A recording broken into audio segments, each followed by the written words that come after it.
pastor Lucas e a pastora Jaque participaram. Lá nós falamos sobre governo. E nós falamos que Deus quer que a igreja de Jesus, ela governe sobre todos os montes da sociedade. E um dos montes que Deus quer que a igreja governe é o monte de governo da economia. Mas eu expliquei lá que são poucas pessoas que vão governar nesse monte. Porque a Bíblia diz assim, que quando alguém faz o que lhe é mandado, ele continua sendo um servo inútil. Nós só deixamos de ser servos inúteis quando nós fizemos mais do que nos é mandado. Às vezes é muito difícil tu encontrar um cristão que seja correto no dízimo, na oferta, na primícia, nos votos. O que eu conheço de gente que faz voto com Deus e não cumpre, mas a Bíblia diz que é melhor cumprir, que é melhor não fazer do que fazer e não cumprir. E aí, sexta-feira, quando acabou a live, eu falei para o meu marido, eu não sei como é que é você, mas às vezes eu ministro uma palavra, ou às vezes eu faço uma oração, e mesmo assim eu fico incomodada, né? Porque eu sou meia assim, ousada nas minhas orações. E eu falei para o meu marido, eu deveria ter falado sobre o negócio do empréstimo. E aí hoje o apóstolo me pede para mim ministrar aqui, porque Deus perguntou para minha filha se ela queria governar sobre aquele dinheiro, ou queria que o dinheiro governasse sobre ela. Como ela decidiu governar sobre o dinheiro, então ela dizimou do empréstimo. Só que essa minha filha, ela é uma vencedora.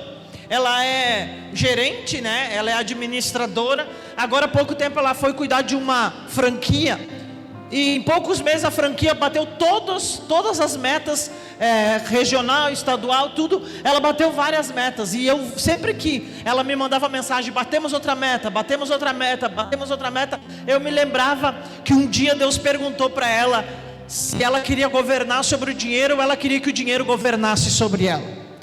Então o apóstolo pediu para me ministrar a oferta de uma maneira bem simples e bem rápida. Então eu tenho essa pergunta para fazer para você: você quer governar sobre o dinheiro, ou quer que o dinheiro governe sobre você? Aleluia. Porque a Bíblia diz que o dinheiro é como um senhor, com letra minúscula, é claro. Mas para muitos que estão sentados aqui, ele continua sendo o senhor, infelizmente. Para muitos que estão sentados em várias igrejas hoje, supostamente cultuando a Deus, o dinheiro ainda é um senhor. Mas eu queria te convidar nessa noite, aleluia, a destronar esse senhor, e aleluia, você governar sobre o dinheiro, aleluia, para que Deus volte a ser o único senhor da tua vida, aleluia. Porque às vezes nós chegamos para Deus e falamos: eu não sou idólatra, eu não tenho nenhuma imagem lá no meu móvel, eu não adoro nenhuma imagem. Mas infelizmente nós adoramos o dinheiro, e aleluia, e as nossas palavras não convencem Deus. O que convence Deus são as nossas atitudes. Eu tenho uma filha de 21 anos, que há alguns anos atrás, ela chegou para mim, ela ganha dinheiro desde quando estava na minha barriga. E ela chegou para mim e disse assim: a partir de hoje eu não vou devolver mais 10% para Deus. Eu falei: por quê? Eu já estava louca para dar uma exortada. E ela falou assim: porque a partir de hoje eu vou devolver 30% para Deus. E desde aquele dia ela devolve 30% para Deus, aleluia.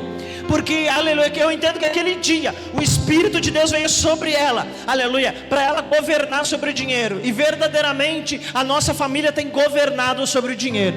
Então eu queria te convidar a se colocar de pé. E de pé eu quero te falar uma outra coisa. Eu creio, né, eu tenho um sonho profético, que é uma igreja onde nós não vamos precisar ministrar dízimo e oferta. Eu tenho esse sonho, e eu vou ver isso um dia se cumprir. Em 2014 eu fui para a África, participei de um culto onde tinha 5.000 pessoas sentadas, 93 nações. O culto era setorizado por nações. E quando nós entrávamos no lugar, nós recebíamos um tradutor, né, um ponto aqui provido, que traduzia a pregação para a língua do país, do teu país de origem. Então nós estávamos lá na caravana do Brasil, e dali um pouco o pastor, né, o preletor, ele liberou uma palavra profética.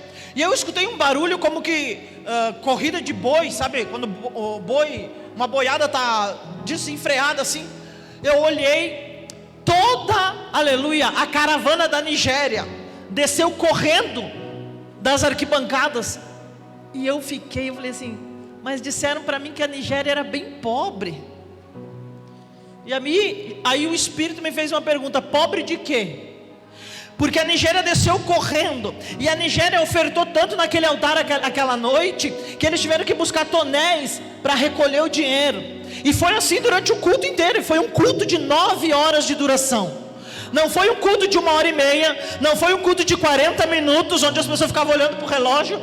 Foi um culto de 9 horas de duração, onde mais de 200 pessoas em estado terminal se levantaram das suas macas e saíram andando, levantaram das suas cadeiras de roda e saíram andando, aleluia. Mas aquela igreja, ela não governa só sobre enfermidade, ela não governa só sobre nações, ela governa sobre o dinheiro, aleluia. Porque o dono, aleluia, o pastor e presidente daquela igreja, ele vendia laranja no sinal. E um dia ele orou por um rapaz, o rapaz foi curado, um menino. E na segunda-feira ele foi chamado num escritório, e o pai do menino falou assim para ele: quanto é que eu te devo? Ele falou: nada. A Bíblia diz que de graça eu dou, de graça eu recebo. E o dono do escritório disse assim para ele: mas eu não fico devendo nada para ninguém. Eu não sei quem é o senhor, mas o meu filho foi curado. Só que o dono do escritório era dono de uma mina de diamante. E aquele homem, aquele dia, o vendedor de laranja no sinal, ganhou uma mala de diamantes. Só que como eu sou muito, eu vasculho as coisas, né? Esse homem é dono do próprio satélite hoje, né? Alguns dizem assim: eu tenho um carro importado. O cara tem um satélite, né? Cada um tem o que pode, né? Aleluia. Mas quem é o cara? Aleluia. Quem é de nós que hoje Deus confiaria uma mala de diamantes? Tem gente que acha que o mais importante é dinheiro. Tem coisa mais importante que dinheiro, hein? Aleluia. Para quem daqui que está nesse lugar hoje Deus confiaria uma mala de diamante? Deus confiou uma mala de diamante naquele homem, para aquele homem, porque aquele homem pegou os diamantes e investiu tudo no reino. Todos aqueles diamantes viraram moeda do reino. Aleluia. Então nessa noite eu vou fazer de novo a pergunta: tem alguém aqui que quer governar sobre o dinheiro? Eu queria que você saísse do seu lugar, aleluia, trouxesse a sua oferta, seu dízimo, aleluia, sua primícia, seu voto ao altar, aleluia. Louvado seja o nome daquele que vive, aleluia. Com as palmas pro Senhor. O amor vai explodir e vai trazer vida aos mortos. Eu quero ver essa revolução. O amor vai explodir e vai trazer vida aos mortos. Eu quero ver essa revolução, perdida em tua liberdade. Nesse mundo eu vencerei. Meu Deus não está morto, vivo está aqui dentro de mim, rugindo como um leão. Meu Deus não está morto, vivo está aqui dentro de mim, rugindo como um leão. Ele ruge, ele ruge, ele ruge como um leão. Ele ruge, ele ruge, ele ruge como um leão.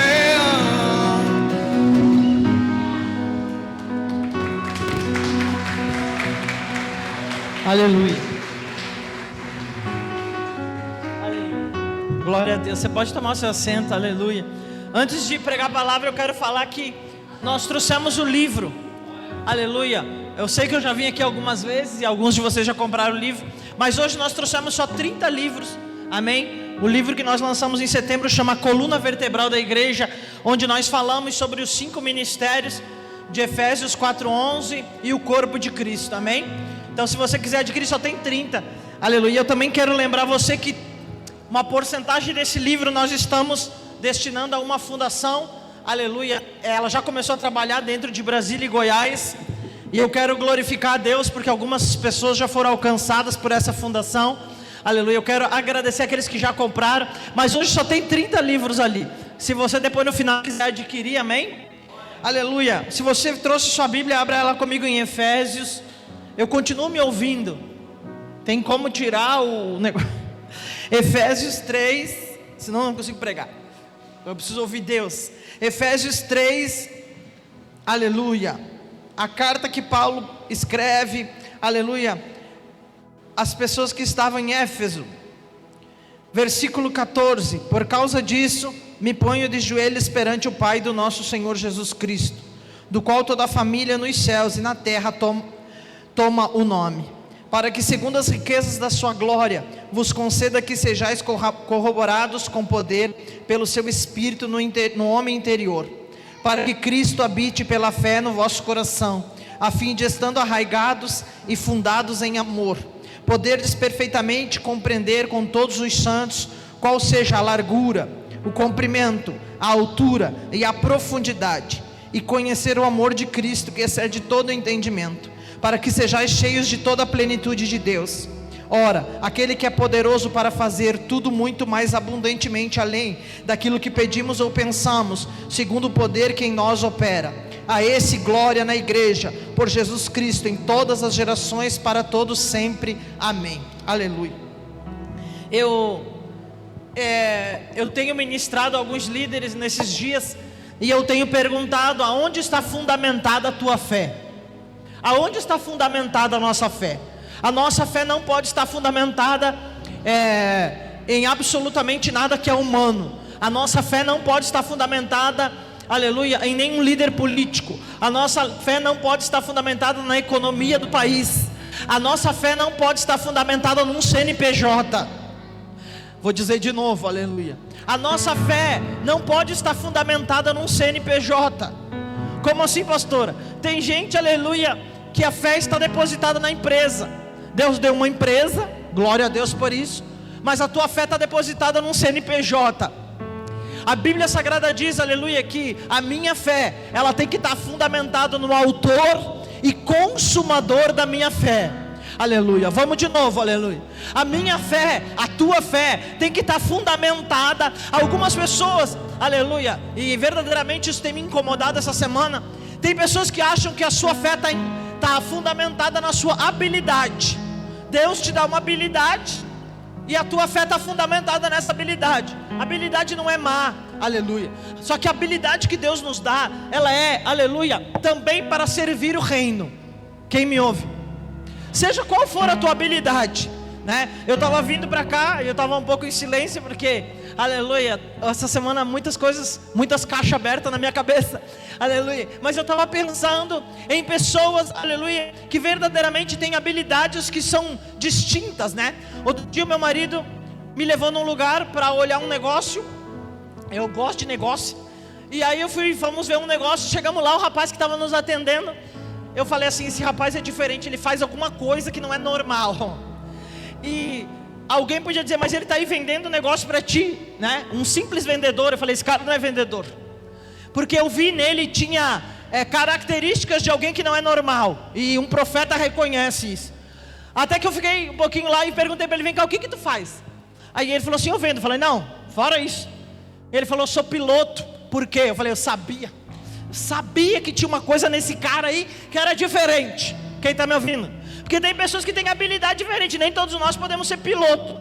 Nós podemos ter velocidade, mas às vezes nós não temos habilidade para dirigir. Quem é que está entendendo? Tem gente que gosta de cantar, mas não tem habilidade nenhuma para cantar, né? Graças a Deus por quem tem. Aleluia. Cada um no seu devido lugar. Aleluia. Tem gente que tem habilidade para jogar futebol. Tem gente que não tem nenhuma habilidade. Gostaria muito, mas não tem. Quem está me entendendo? Aleluia. Só que se um jogador de futebol tiver a sua fé fundamentada na sua habilidade, ele tem um problema. Porque, aleluia, às vezes a habilidade dele pode falhar, o joelho pode machucar, o tornozelo pode ter uma luxação, acho que é o seu nome. Aleluia. Pode acontecer qualquer coisa. O treinador pode não escalar ele, e ele pode não demonstrar a sua habilidade. Agora, se a fé dele estiver fundamentada no autor e consumador da sua fé, então Deus pode abrir uma porta onde nem sequer existe parede, e ali sim, aleluia, ele fazer uso da habilidade que Deus deu para ele, para glorificar o nome dele. Quem está entendendo? Não, pastor, eu não estou entendendo, então eu vou descortinar mais um pouco. A Bíblia diz que existia um hebreu, Andai Assai, e ele era distinto dos seus irmãos. Ele era distinto dos seus irmãos ao ponto que o pai dele fez para ele uma capa colorida e colocou sobre os lombos dele. E os irmãos, muito ignorantes, acharam que o poder estava na capa, porque tinha sido o pai que deu. Só que o poder não estava na capa, o poder estava na pessoa. Aleluia. Porque existem códigos dentro de nós, né? Eu preguei isso na live sexta-feira. Aleluia. Porque quando Deus cria toda a árvore, Ele cria, aleluia, a semente e o fruto. Toda a semente, todos os códigos para a reprodução dela mesma estão nela mesma. Assim, aleluia, somos nós. Os códigos para nós reproduzirmos segundo a nossa espécie estão em nós mesmos. Quem está pegando a informação? Por enquanto eu só estou te dando informações. Informações que pode mudar alguma coisa na tua vida. Informações. Nós viemos ao culto e ouvimos a palavra para receber informações. Informações que às vezes nós não recebemos na internet. Por quê? Porque a revelação ela é diferente para cada culto. Glória a Deus, tem gente que está entendendo. Aleluia. Existia um hebreu, Andaia Saia. Ele tinha uma família com mais 11 irmãos além dele. Mas o que diferenciava ele dos outros, que ele tinha algo dentro dele que era diferente. Quem reconheceu primeiramente isso? O pai. O pai foi o primeiro a reconhecer isso. Aleluia. Infelizmente, às vezes os olhos dos irmãos estão tão cegos que eles não conseguem reconhecer quem verdadeiramente no meio da família é diferente. A Bíblia diz, e você sabe disso, ele foi vendido. Aleluia. Ele foi vendido como escravo. Ele foi trabalhar na casa de Potifar. Inventaram uma história sobre ele, levaram ele para a prisão, mas não mataram ele. Por que não mataram José? Porque, aleluia, não tinham autorização para tocar. Não entendi, pastor. Eu tenho uma palavra profética da Saia para alguém que está sentado aqui nessa noite. Pode até querer te matar, aleluia, mas, aleluia, existe um outro pai no céu que diz: não pode tocar. Não pode tocar. O máximo que tu vai fazer é esconder ele até o cumprimento do propósito. E tu não vai esconder ele porque tu pode esconder. Tu vai esconder ele porque o Senhor está permitindo que ele seja escondido. Tem muita gente que fala assim: o fulano está me escondendo. Não, meu querido, está sendo só instrumento de Deus. Aleluia. Para Deus te tirar do esconderijo no momento certo. A Bíblia diz que tinha um copeiro e um padeiro na prisão. A Bíblia diz que José, aleluia, ele traduz, ele, sei lá como é que você quer usar a palavra, agora até me fugiu a palavra. Ele descortina lá o negócio do sonho, e ele chega e fala assim: chega lá e lembra de mim. Eles não podiam, olha só, existem leis espirituais. Eu queria pregar hoje aqui sobre 4 leis espirituais, Deus não me deixou. Mas existem leis espirituais que regem a vida daquele que é diferente, e elas não são iguais aqui da terra. E eu sinto a presença do meu Senhor aqui. Vou dizer de novo: existem leis espirituais. Agora nós já entramos no quarto, aleluia.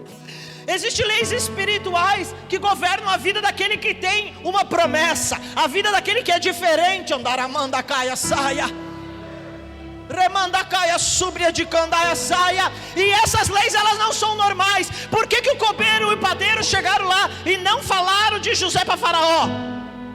Porque quem tinha colocado José na prisão foi um oficial. Então ninguém com uma patente inferior ao oficial podia tirar ele de lá. E copeiro e padeiro não tem patente. Eu escutei meu Deus, e é nessa que eu vou. Aleluia. Copeiro e padeiro não tem patente. Quem colocou José lá foi um oficial. O único que tinha poder para tirar José de lá era alguém que tinha patente. Não entendi, pastor. Você está buscando aí, aleluia, brecha para sair da onde você está. E eu te digo nessa noite, no poder e na autoridade que é no nome daquele que vive e reina, só vai te tirar desse lugar quem tem patente. Quem não tem patente não tem autorização legal para te tirar de lugar nenhum. Não tem autorização para te tirar de lugar nenhum. Eita, estou entendendo agora uma coisa. Daramanda caia saia. Eu não sei aonde que a tua fé está fundada, mas eu garanto que tem pessoas que vão sair daqui hoje com a sua fé fundamentada naquele que é o autor e consumador, Ramanda caia saia, da nossa fé, aleluia. E eu andar sobre assim da presença do meu Senhor aqui. Daramanda caia saia. A Bíblia diz que quando Paulo vai escrever essa carta para Éfeso, meu Deus, imagina, só de ler eu sinto o poder de Deus. Imagina o que esse homem não estava sentindo quando ele estava escrevendo. E ele fala assim: vocês precisam conhecer a altura, a largura, aleluia. Vocês precisam conhecer as dimensões, mas principalmente vocês precisam conhecer a profundidade. Deus mandou eu vir aqui nessa noite falar de profundidade. E eu queria falar das leis espirituais. Aleluia. Vamos deixar isso para uma conferência. Aleluia. Aleluia. Eu quero falar sobre profundidade. Quando nós estávamos com a igreja indo em Caxias, eu fiz algumas semanas e eu preguei sobre mergulhadores. Porque, aleluia, tem algum mergulhador profissional aqui, não tem? Às vezes tem, né? Oh, glória. Aleluia. Mas um mergulhador profissional, ele não é comum, ele não é igual aos outros que vão lá mergulhar para ver peixinho, para ver, sei lá, o que vem embaixo do mar, que eu não quero saber, eu tenho medo d'água. Aleluia. Mas tem gente que, aleluia, vai lá, aleluia. Mas mergulhador profissional não, ele vai em outra dimensão, ele vai para outra profundidade. Ele vê coisas que os outros não veem. Ele, aleluia, ele acessa lugares profundos que os outros não acessam. Quando eu preguei sobre isso, eu preguei que aquele negócio de mergulho, aquele negócio de ar aqui, cilindro de ar, o pessoal está ligado no mistério, aleluia. Esse cilindro, ele pesa muito. Então a pessoa, ela, aleluia, não adianta só ela saber mergulhar, ela tem que ter estrutura para suportar o cilindro de ar. Não entendi, pastor. Tem gente que quer mergulhar em Deus. Tem gente que quer mergulhar em Deus, mas não quer ter estrutura. Quer mergulhar em Deus, mas não quer estrutura. Quer mergulhar em Deus do jeito que está. A moda louca, que nem diz lá no Rio Grande do Sul. Não dá assim. Eu estava ali sentado e o Senhor me lembrou, por isso que eu não estava de pé adorando, porque o Senhor estava ali falando comigo e eu já estava quase falando estranho ali sentado. Quando eu fiquei doente, umas semanas antes de eu ficar doente, né, você já sabe, eu já falei umas 10 vezes aqui, que eu tive câncer de pâncreas, e Jesus, aleluia, me devolveu a vida pela misericórdia. Ninguém sobrevive de câncer de pâncreas, né? Só que antes de eu ficar doente, Deus mandou eu fazer uma campanha de oração na igreja pela cidade, vai vendo. E aí eu fiz. Na primeira quinta-feira entrou um pastor da cidade e falou assim: Deus mandou orar pela cidade, mas tinha que ser aqui na tua igreja, Paulo. Eu falei: então tá, então ora. Aí nós oramos lá. Só que ele é de uma igreja onde mulher não podia muito falar, sabe? Daí quando ele estava indo embora, eu perguntei assim para a esposa dele: pode falar o que a senhora tem para me falar, aqui a senhora pode falar. Daí ela falou: como é que a senhora sabe que eu tenho coisa para falar? Porque eu sei que dentro da sua boca tem uma palavra para mim. E ela falou assim: eu vejo uma grande luta se levantando contra a senhora. Eu falei: mas não devia nem ter falado. Eu vejo uma grande luta se levantando contra a senhora, mas Deus manda dizer que Deus vai abrir o mar, a senhora vai passar a seco. Eu falei: graças a Deus. Aí passou uma semana, estamos lá orando pela cidade. Eu estava ajoelhada no chão com a cabeça no meio das pernas, porque é assim que o profeta tem que orar. E eu escutei um barulho, e eu só ergui meus olhos do chão, e eu vi 2 pés indo para a porta. 2 pés bem gordinhos assim. E eu chamei um filho meu e falei assim: quem vai lá? Ah, o profeta tal. Ele veio aqui, viu que a senhora estava orando, ele disse que volta depois. Eu falei: não, chama agora. Chama agora que isso aí é meu chefe. Pode chamar. E ele chamou ele de volta. E esse homem, um profeta, que por muito tempo eu respeitei ele, ele chegou para mim e falou assim: eu tive uma visão com a senhora. Eu vi uma potestade no ar procurando a senhora, e ela achou. Para você entender que tem tempos que Deus nos esconde mesmo. Às vezes nós achamos que Deus nos esconde porque Deus não nos ama. Deus nos esconde porque Ele nos ama muito. É por isso que Deus nos esconde, na maioria das vezes, até que nós tenhamos estrutura, aleluia, para mergulhos mais profundos. E aí ele falou assim: eu vi essa potestade encontrando a senhora, e imediatamente eu vi o seu anjo. E eu falei: quem que é esse cara para ver meu anjo? Eu fiquei pensando. Ele falou assim: eu vi o seu anjo pegando a senhora e mergulhando numa água tão profunda, apóstolo, tão profunda. Ele falou assim: até que tudo passasse.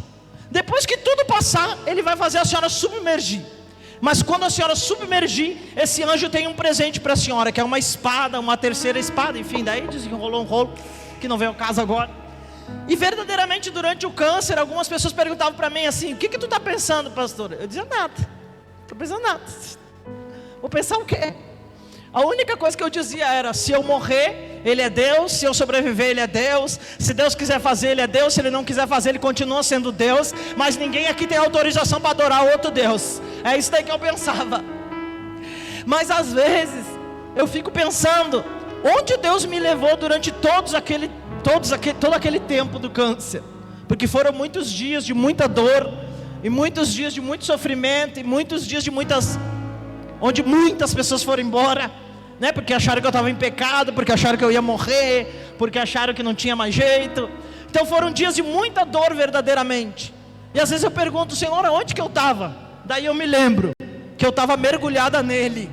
E não porque eu sabia mergulhar, mas porque Ele me levou a esse lugar. Eu vim aqui nessa noite dizer para você que o meu Deus, que não mente, Ele vai levar eu e você para um mergulho nessa noite espiritual. Andai a saia. A Bíblia diz aqui, aleluia, que Paulo fala de 4 níveis. Quando no livro eu falo, na conferência eu falo sobre 4 níveis que existem dentro de nós, 4 níveis de vida. Mas nessa noite que eu vim dizer aqui para você, aleluia, é que Deus quer que nós saiamos do raso. Deus, aleluia, não aguenta mais uma igreja que vem para o culto, dá uma dançadinha, uma adoradinha, devolve e diz quando quer. Aleluia, às vezes ouve metade da palavra, às vezes não ouve nada. Vai para casa e fala assim: ó, cumpri meu papel de igreja. Esse não é o teu papel de igreja. Aleluia. Outro dia tem um pastor no Rio Grande do Sul que eu vou apresentar o apóstolo Mike para ele. Quero só ver o culto que vai dar com os dois juntos. Esse pastor é louquinho. Quando tu pensa que ele está aqui, ele já está lá numa casa de recuperação pregando. Esse pastor mandou para mim outro dia um vídeo do Kennedy Reagan, um culto dele. E ele falou: aí Paula, os cultos light que as pessoas querem. Nesse culto do Dr. Kennedy Reagan, muitos anos atrás, ele entrou, ele não pegou o microfone. Quando ele botou as mãos no altar, as pessoas começaram a ver o anjo que estava com ele, as pessoas começaram tudo a ser tomada pelo Espírito. Depois que todo mundo foi tomado pelo Espírito, quando acalmou, depois de não sei quantas horas, acalmou horas. Não sei porque que Deus está falando 2 vezes já aqui hoje. Aleluia, acho que o culto aqui está muito pequeno. Acho que é melhor nós estender o culto para madrugada. Aí, tá pronto. Isso que não está de salto, imagina se havia de ter. Aí o que acontece? Aí eu tenho vídeo desse cara, depois eu posso mandar para o apóstolo para ele mandar para você. Ele chegou no meio do culto, ele começou a dar o microfone para as pessoas falar. Só que as pessoas pegavam o microfone, eram tomadas pelo Espírito e não podiam falar. E daí nós estávamos assistindo esse vídeo, e eu falei para o meu marido assim: o Espírito Santo não queria que nenhum homem falasse, muito menos mulher. Ele queria ele dirigir o culto. Não entendi, pastora. Nós vamos ver culto onde nenhum homem, muito menos uma mulher vai conseguir falar. O Espírito Santo vai tomar o culto dentro da nossa nação. Aleluia. E sabe o que vai acontecer? Nesse dia nós vamos ver os paralíticos andando, os cegos, aleluia, vendo, os mudos falando, os surdos ouvindo, andar. Quando a igreja, aleluia, decidir mergulhar, andar e sai. E eu vou dizer mais uma coisa para você: isso está diretamente ligado a dinheiro. Tá louca, pastora? Não, isso está diretamente ligado a dinheiro. Porque a igreja, lá na oficina eu falei, Deus não chamou pastor de igreja nenhuma para cuidar de pagamento de aluguel, água, luz, pagamento de... Não. Vamos pagar as cadeiras, vamos pagar lá. Deus não chamou os pastores para isso. Deus chamou o pastor para cuidar de ovelha. E os administradores confiáveis dentro da igreja, generosos, aleluia, para cuidar das finanças. Mas como os papéis estão tudo invertido, mas a minha Bíblia diz que um profeta, aleluia, meu Deus, a Bíblia diz que um profeta, ele decidiu, aleluia, ir para mandar caia, sai. Deus decidiu levar ele e disse: o que tu vê aí, Ezequiel? Eu vejo um vale de ossos secos. Aleluia. E o dono de todas as coisas pergunta para o profeta: por acaso, aleluia, Ezequiel, esses ossos podem reviver? O Senhor sabe, então profetiza. A minha Bíblia diz que a primeira coisa que aconteceu quando o profeta profetizou sobre o vale foi que aconteceu um barulho e cada osso começou a se juntar ao seu osso. Como assim, pastora? Osso diz respeito à estrutura. E Deus tem mandado eu alçar minha voz sobre as nações, andar a manda, caia, saia, para declarar, andar, que a estrutura da igreja vai mudar. A estrutura da igreja vai voltar à sua originalidade. A estrutura da igreja, andar a saia, vai andar a saia, funcionar como que o dono da igreja quer. E a estrutura da igreja não é CNPJ, a estrutura da igreja não é empresa, a estrutura da igreja não são os mantenedores. A estrutura da igreja é o corpo, que devidamente ligado por juntas e medulas, andar a manda, caia, saia, devidamente ligado. Não é um corpo que cada peça vai para um lado, cada membro vai para um lado. É um corpo, andar a saia, que está devidamente ligado por suas juntas e medulas. Um corpo que tem a mesma direção, a mesma velocidade, andar a saia. Mas Deus mandou eu vir aqui dizer para você: tem coisas na igreja hoje em dia que está doendo. Sabe por que está doendo? Porque se você pegar cientificamente, um bebê, ele cresce. O que cresce no bebê, se tem algum médico aqui, você pode me corrigir se eu estiver errada, mas o que cresce no bebê são os ossos. Mas os ossos não crescem no meio, eles crescem nas pontas. Vamos de novo. Quando um bebê ele está crescendo, você viu o tamanho do Noah, né? Aleluia, os pais pequenininhos. Aleluia. Mas o que acontece com Noah? Não é o osso no meio que cresce, é a ponta dos ossos dele que cresce. O que tu quer dizer, pastora? Eu quero dizer, aleluia, que o corpo de Cristo vai tomar as dimensões que Deus quer quando a liderança, eu não estou falando do pastor e da pastora, eu estou falando do corpo da liderança crescer na altura, na largura, aleluia, na dimensão, na profundidade que Deus quer. Vou liberar mais uma chave daí depois, Senhor. Aleluia. Hoje é ceia. Você tem a rica oportunidade de pedir para o Espírito de Deus reprogramar a tua genética. Você sabe que foi provado cientificamente que uma pessoa que vê pornografia, aleluia, presta bem atenção. Você não precisa dizer nem para mim, nem para o apóstolo, nem para a apóstolo que você vê pornografia. O Espírito sabe. Aquilo que você esconde, aleluia, dentro do banheiro, o Espírito sabe. A pornografia, ela mata teus neurônios. Foi provado cientificamente que uma pessoa que é viciada em pornografia, ela tem milhares de neurônios mortos dentro do cérebro. Eles não foram expelidos do cérebro, eles continuam ali. Só que eles estão mortos, eles não têm informação, não passa mais corrente elétrica sobre eles. Quem me ouve? Eles estão mortos. Mas existe uma maneira desses neurônios reviverem, através da ceia. E a única maneira, não existe nenhuma maneira científica, mas existe uma maneira espiritual. Não existe nenhuma maneira natural de Deus alinhar o teu tempo ao tempo de Deus. Não existe. Mas existe uma maneira sobrenatural de Deus andar a saia, alinhar o teu tempo ao tempo de Deus. O que tu está dizendo, pastor? Eu estou dizendo que nós estamos buscando, aleluia, maneiras humanas para problemas que são espirituais, e elas não existem. E lá na oficina que o apóstolo estava, eu falei: milagre não se explica. E as pessoas estão buscando explicação para milagre. Por isso que a igreja tem vivido tão pouco milagre. Não existe explicação para milagre, andar e sai. Nós estivemos em Goiânia pregando, e trouxeram um celular no final do culto. Um celular para mim orar por uma mulher que estava grávida, e o bebê tinha síndrome de Down.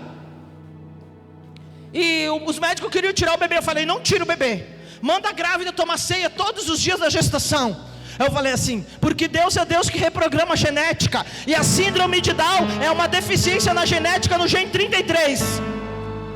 Faz 19 anos que eu jejuo, aleluia. Tem gente que jejua uma semana e acha ruim. Faz 18 ou 19 anos, já perdi a conta, que eu estou num jejum específico pela cura da síndrome de Down. Tu é louca, pastora? Você nem sabe o quanto que eu sou louca. Eu sou louco e mais meia louca, e todas as loucas que tu pode imaginar, porque eu creio em milagre. Aleluia. E eu consagrei um jejum a Deus, e não vou, aleluia, entregar até a volta do meu Senhor, andar a manda caçaia. E o que aconteceu com essa criança? Aconteceu que o Samuel nasceu, e ele não tem síndrome de Down, aleluia. E agora os médicos querem, aleluia, falar conosco, para saber o que aconteceu com a criança. O que aconteceu com a criança que a mãe tomou ceia. É isso que aconteceu. Explicar milagre, pergunta para o dono do milagre. Aleluia. Agora eles vão fazer um culto de ações de graça em Goiânia, aleluia, com os médicos, porque os médicos querem saber o que aconteceu com a criança. Se tem os exames provando que a criança tinha síndrome de Down, e agora não tem mais síndrome de Down. E tem gente achando, aleluia, que Deus não pode curar, sei lá o que você tem. Tem gente querendo explicar milagre, e eu estou te chamando nessa noite para andar em águas profundas. Eu estou te chamando, aleluia, para viver o sobrenatural de Deus. Vou te dar um exemplo, aleluia. Essa pastora pode estar mentindo, né? Então eu vou te dar uma base bíblica, para você saber que não é mentira. Aleluia. Tem gente que gosta tanto de fazer conta, né? Eu não posso devolver o dízimo que vai faltar. Eu não posso devolver a primícia porque vai faltar. Tem gente que gosta tanto de fazer conta, né? Então faz uma conta para mim, o doutor da matemática, porque eu gosto desse negócio. Aleluia. É por isso que Deus me chamou para pregar, mesmo só falou. Aleluia. O que acontece? Eu posso para me convidar aqui só Jesus. Aleluia. Sabe o que acontece? Tem gente que gosta de matemática, né? Tem gente que gosta de planilha. Eu quero ver o que queria botar na planilha. Quando aquele moço chega com 5 pães e 2 peixinhos e fala para Jesus: eu tenho aqui um pouquinho de comida. Aí Jesus levanta para cima da graça, dá para os 12 discípulos, aí ele dá de comer para 5, aramanda caia saia, para não sei quanto, agora até perdi a conta, não sei quantos mil homens, fora mulher e criança, e ainda sobra 12 cestos. Cadê a matemática? Cadê a planilha para quem gosta de explicação para tudo? Cadê a explicação para os cientistas? Aleluia. Quando Jesus cospe no chão, faz um bolinho de barro e coloca no olho daquele cara que não enxergava. Cadê a explicação científica para isso? Daramanda caia saia. Eu disse para você, vou dizer de novo. Um dia um médico perguntou para mim: como é que tu sobreviveu a esse câncer? Porque eu tenho as biópsias. Como é que você sobreviveu a esse câncer? Se Steve Jobs teve esse câncer e morreu. Eu falei: Steve Jobs só tinha dinheiro. Dinheiro até traficante tem. Aí tem gente se achando o gás da Coca-Cola porque tem dinheiro. Eu vou dizer para você: dinheiro até traficante tem. Aleluia. Existe uma coisa que é mais poderosa que dinheiro. Existe uma coisa que é mais poderosa que o teu CNPJ. Aleluia. É o poder do meu Deus, Andaia Saia, que é infinitamente maior e Andaia Saia. E eu vejo mandar esse movimento aqui no mundo espiritual. Deus está te chamando para mergulhar em águas. Eu estou só falando de profundidade. Aleluia. Sabe o que acontece? O mergulho exige algumas coisas de mim e de ti. Lá embaixo, a água faz muita pressão. Tem gente que não aguenta a pressão da sogra aqui e quer mergulhar em Deus. Tem gente que não aguenta a pressão da sogra, quer mergulhar em Deus. Você nunca vai mergulhar em Deus, porque para você mergulhar você tem que aprender a suportar a pressão. Você tem que aprender a respirar lá embaixo, porque você não pode respirar desse jeito, senão o oxigênio não dura nada. Você tem que entender que existe um tempo do mergulho e o tempo de submergir. Você acha verdadeiramente que eu queria submergir da onde Deus estava me levando? Você acha verdadeiramente que eu queria? Você acha realmente que eu queria fazer essa mudança? Que eu queria vir para Brasília chorar tanto que eu estou chorando nessa cidade? Você acha que eu queria? Aleluia. Mas há muito tempo atrás eu escolhi obedecer. Vou dizer de novo: para você mergulhar você vai ter que aprender a respirar. Para você mergulhar você vai ter que aprender que existe um tempo para todas as coisas. Existe o tempo de andar a biaçúbria, de candaia saia, de mergulhar, o tempo de submergir. Aleluia. Para você trazer para fora desse mergulho as riquezas desse mergulho, porque as pessoas que não podem mergulhar também querem saber o que tem lá. Você sabe que o mundo físico, obrigado Espírito Santo, Ele está aqui verdadeiramente. O que a gente faz quando Ele vem, né? Você sabe que o mundo físico é só um reflexo do mundo espiritual. Só um reflexo. Presta atenção que eu estou terminando. O mundo físico é só um reflexo do mundo espiritual. Foi provado, aleluia, foi provado que só 5% do oceano foi explorado. Dos lugares mais profundos do oceano foram explorados por pessoas humanas. 5%. Se O mundo físico é um reflexo do mundo espiritual. Eu te pergunto, quanto por cento da igreja conhece as profundezas de Deus? Se o mundo físico é só um reflexo das coisas espirituais, e no mundo físico somente os 5%, aleluia, do oceano, das profundezas do oceano foram descortinadas ou reveladas ou acessadas. Imagina o mundo espiritual. Nessa noite eu vim aqui dizer para você que Deus quer mostrar as profundezas do reino, aleluia, as profundezas das coisas espirituais para mim e para ti. Ele não quer mostrar para quem não é crente, Ele quer mostrar para quem é crente, Ele quer mostrar para quem é apaixonado por Jesus. Mas Ele está dizendo primeiro: pede para mim, para eu te dar estrutura. Pede para mim, para eu te ensinar a tu respirar. Pede para mim, para eu te ensinar a suportar a pressão. O que eu queria falar para você hoje era só sobre os extremos de Deus. Por quê? Por que Deus não livra Daniel da cova dos leões? Deus livra na cova. Presta bem atenção. Tem gente que chega numa cidade e fala assim: não, vou chegar lá, Deus vai fazer tudo. Primeiro que Deus não é empregado, Ele é Senhor. Vamos começar por esse princípio. Eu vou me converter e agora Deus vai fazer tudo para mim. Por quê que Ele vai fazer tudo para você? Você é melhor que os outros? Nós não somos. Não é assim que Deus trabalha. Deus leva todo e qualquer homem e mulher ao extremo primeiro, porque Ele precisa nos testar, aleluia, para ver o que nós suportamos.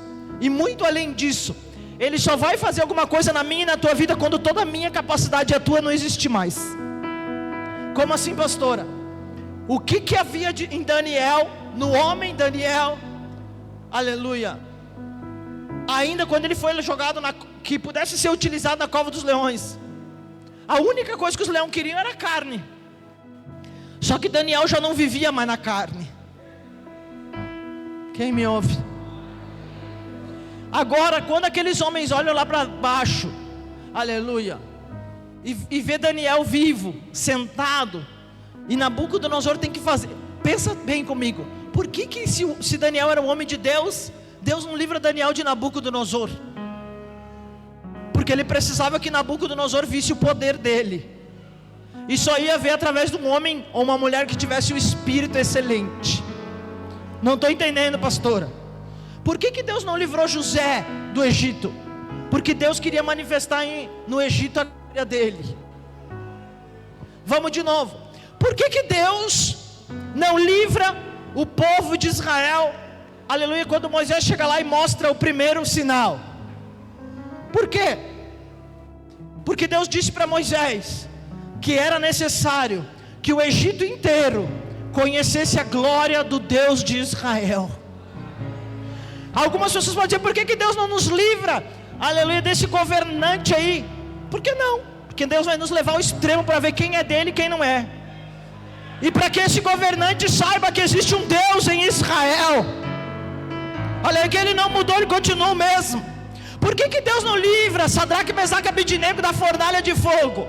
Ele livra lá dentro da fornalha porque era necessário que todos aqueles inimigos vissem o quarto homem. Eu não entendi, pastora. Deus está querendo que os teus inimigos vejam o quarto homem contigo, gente. Você está aí reclamando, muda a oração. Muda a oração, aleluia. Deus não vai mudar a situação. Deus, aleluia, quer que você mude a sua oração. Você tem que entender isso. Deus não funciona da maneira que nós, na nossa cabeça limitada, pensamos. O pensamento de Deus, Ele olha de cima. Uma vez Deus me levou a pregar num congresso lá, aleluia. Cheguei lá, eu não sabia por que aquela mulher tinha me convidado, porque eu não conhecia ela. Cheguei lá, tinha gente na rua, eles já tinham parado a rua. E eu falei assim pro irmão que estacionou o carro lá, falei: essa gente tudo é pra quê? E ele falou: pro congresso, para ouvir a senhora. Eu falei: me ouvir? Eu falei: eu nem sabia o que eu ia pregar. Eu estava indo pro congresso, não tinha palavra nenhuma, eu estava numa luta terrível. Cheguei lá, sentei, aquele povo todo esperando. Eu pedi para a pastora: dá para alguém cantar mais um louvor? Pensei, quem sabe na hora do louvor Deus vem com misericórdia na vida da pessoa. E o Senhor falou para mim: levanta da tua cadeira, pega aquele vaso que está no altar, que tu está enxergando só de lado. Eu falei: e se me xingarem? Falei: mas Deus mandou, né? Fui lá, peguei o vaso. Quando eu peguei o vaso, a pessoa que estava sentada viu o vaso de frente, certo? Aleluia. Mas o vaso, ele tinha um defeito, ele tinha um buraco dentro. Ele não tinha fundo, ele estava quebrado. E aí, eu falei assim, o que eu tenho que ver com esse vaso? Deus, esse vaso é da mulher, eu acho. E Deus falou assim para mim, é isso que você vai pregar. Eu falei, pronto, vou pregar o quê? Aleluia. E Deus falou assim para mim, porque existe um lugar lá no Rio Grande do Sul chamado Ninho das Águias. Vai vendo o lugar, pastor. Para orar é maravilhoso, mas eu detesto lá porque tem umas aranhas desse tamanho. Mas o negócio é bonito. Um dia Deus mandou eu pegar o carro e ir lá sozinha. Quase morri no coração. Mas a gente tem que obedecer. Cheguei lá, eu falei, o que o senhor quer comigo aqui? O senhor fala rapidão para mim ir embora daqui. E Deus falou assim para mim, olha os montes, Paulo. Foi lá que Deus me ensinou sobre os 7 montes de governo. E aí eu olhei para os montes e o Senhor falou assim, vocês veem os montes de frente, de lado, de trás, mas eu vejo os montes de cima. Quem vê de cima, vê todos os defeitos, mas também vê todas as características. Pega a informação. Aquele dia quando eu olhei o vaso, aleluia, eu vi que o vaso tinha um buraco embaixo, estava quebrado. E foi sobre isso que eu preguei. Eu preguei que às vezes nós somos um vaso assim, muito bonito aos olhos dos outros, mas às vezes tem uma rachadura que ninguém vê, e perde tudo aquilo que é depositado dentro. E Deus não quer hoje depositar dentro de um vaso quebrado. Deus quer depositar algo dele dentro de um vaso novo. Andaramanda caixa. Sabe qual é a característica do vaso? Ele passa por um processo. Eu não vou pregar sobre isso porque esse processo tem muito detalhe de mistério, de glória, de manto, de Nagasai. Aleluia. Eu quero falar, aleluia, que Deus quer me levar e te levar a profundidades hoje. Foi isso que Deus falou comigo. Aleluia. Mas para você mergulhar mais fundo, Deus vai te levar em algum extremo. Às vezes Deus nos leva a um lugar e Ele não faz o que Ele vai fazer, o que Ele quer fazer no primeiro dia. Por quê, pastora? Porque Ele quer ver até onde que vai a nossa fé. Ele quer ver até onde que nós acreditamos. Às vezes Deus vai fazer o que Ele tem para fazer na tua vida no último dia. Eu costumo dizer para meu marido, nos 45 do segundo tempo. Aleluia. Nós achamos que está acabando e Deus está recém está começando. Não entendi, pastor, eu estou profetizando. Tem gente que está aqui hoje e achou, aleluia, que aquilo que Deus tinha na tua vida estava acabando. Mas eu venho aqui na autoridade do nome de Jesus dizer para você, você nem sabe ainda quando é que vai começar. Aleluia. Porque Deus está fazendo algo novo sobre a terra, em mim, em ti, aleluia, através de mim e através de ti. Mas para isso Deus está nos convidando a mergulhar. Eu queria que você se colocasse de pé. Aleluia.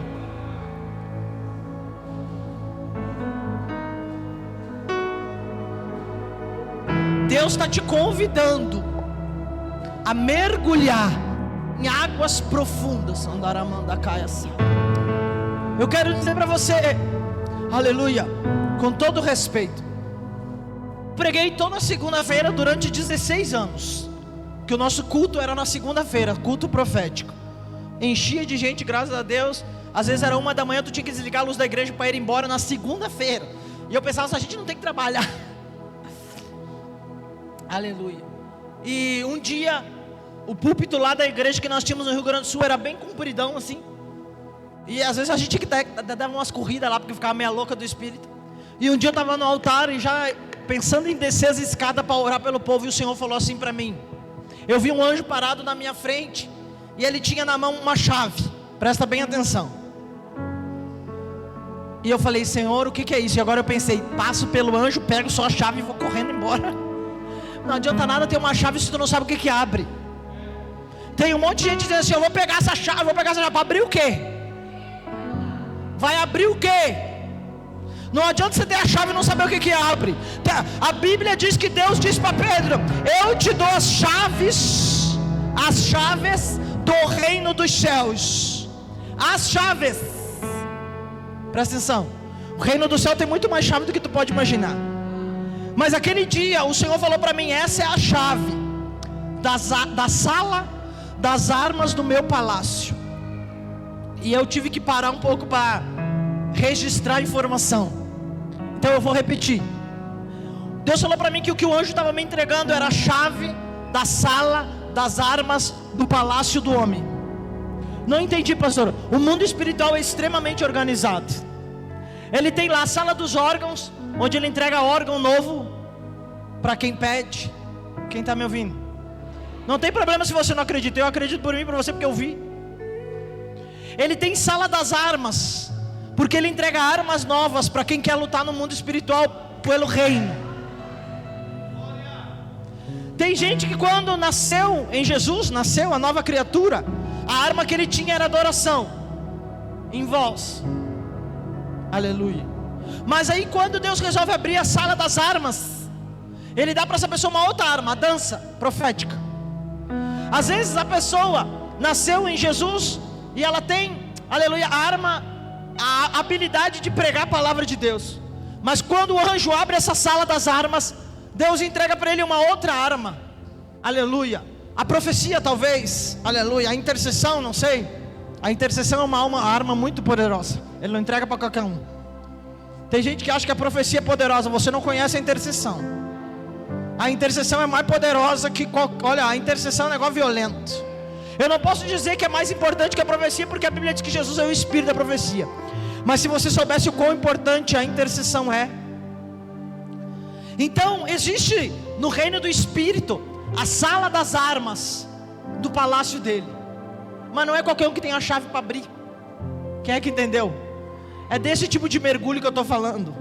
Porque tem gente que diz assim: pastor, eu quero ir nos lugares, quero orar pelas pessoas, quero que as pessoas sejam curadas. Primeiro você vai ter que aprender a mergulhar, porque é no profundo com Deus que Ele vai te mostrar o que tem escondido que você não vê.